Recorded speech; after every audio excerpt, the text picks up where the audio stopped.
যখন একটি জারের মধ্যে কিছু লাল পিঁপড়ে এবং কিছু কালো পিঁপড়ে একসাথে রেখে দেওয়া হবে, তারা প্রথমে একে অপরের সাথে নিজেদের মধ্যে শান্তভাবেই থাকবে, কেননা তাদের নিজেদের মধ্যে লড়াই করার কোনো কারণই থাকবে না। কিন্তু ওই জারটি ধরে যদি একবার ঝাঁকিয়ে দেওয়া হয়, তাহলে পিঁপড়েগুলোর মধ্যে একটা বিশৃঙ্খলা তৈরি হবে এবং একে অপরকে শত্রু ভাবতে শুরু করবে, পরস্পর পরস্পরকে আক্রমণ করবে।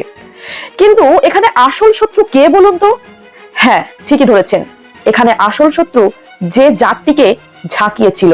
কিন্তু কি আশ্চর্য দেখুন, এই বিষয়টা ওই দুটো পিঁপড়ের দল একটুও বুঝতে পারলো না, কারণ তারা লড়াই করতে ব্যস্ত হয়ে পড়ল। এই একই ঘটনা ঘটে চলেছে আমাদের সমাজে। একদল ক্ষমতাশালী মানুষ রাজনৈতিক স্বার্থে প্রতিনিয়ত আমাদের বিভাজন করে চলেছে, কখনো ধর্মের ভিত্তিতে, কখনো জাতপাতের ভিত্তিতে, কখনো বা গরিব বড় লোকের ভিত্তিতে।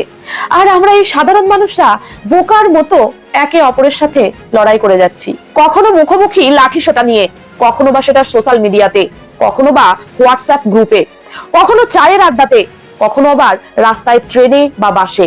রাজনৈতিক নেতারা তাদের ভোট ব্যাংক বাড়ানোর জন্য এই আমাদের মতো সাধারণ মানুষদের ডিভাইড করে দিচ্ছে, এবং সংবাদ মাধ্যমগুলো তাদের টিআরপি বাড়ানোর জন্য এই আমাদের মতো সাধারণ মানুষকেই একে অপরের মুখোমুখি দাঁড় করিয়ে দিচ্ছে।